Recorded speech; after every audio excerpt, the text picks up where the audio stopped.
Bom, meu nome é Alessandra, eu sou historiadora e eu fui convidada para responder essa pergunta, né? Para que serve a história?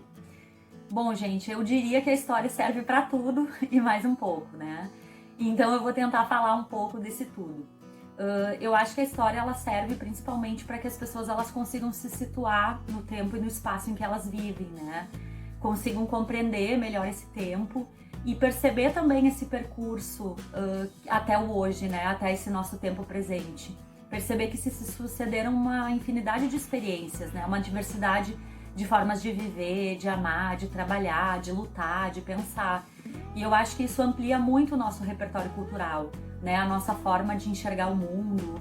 Isso faz com que a gente consiga perceber as coisas, as experiências e as pessoas de uma forma muito mais rica e diversa, né?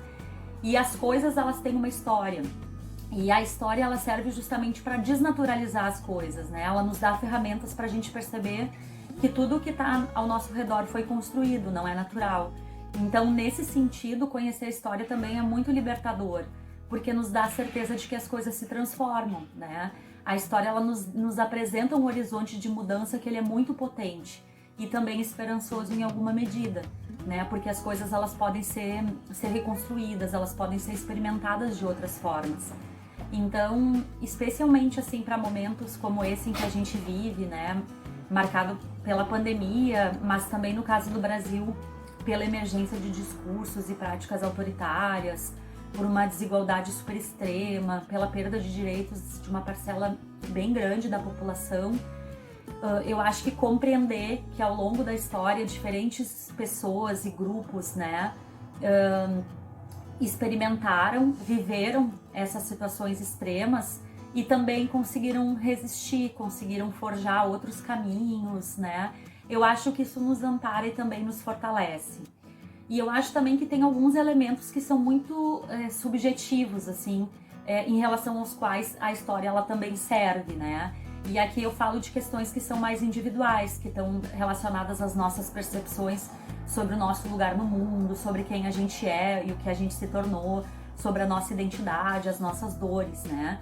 Conhecer a história também nos conecta melhor com a nossa própria existência, então com as nossas origens, com a história de vida da nossa família, a história do lugar de onde a gente vem. Tudo isso nos ajuda a nos situar também e a ter mais elementos para a gente se conhecer. E também para compreender que muitas das coisas que a gente percebe, que a gente sente, elas são compartilhadas também com muitas outras pessoas, né? E elas estão relacionadas a uma existência que transcende a nossa individualidade. Então é muito importante, assim, e é fundamental que a gente consiga se compreender, se perceber nesse contexto mais amplo, né? Então eu acho que é isso, gente. Para todas as coisas da vida, eu acho que uma porção de história sempre cai bem, né? Sempre torna a nossa vida muito mais interessante. E eu deixo aqui meu obrigada e um beijo bem carinhoso para todas as colegas e os colegas historiadores pelo seu dia. E é uma profissão que é muito importante, é fundamental. E eu acho que a gente precisa cada vez mais de muita história. Um beijo!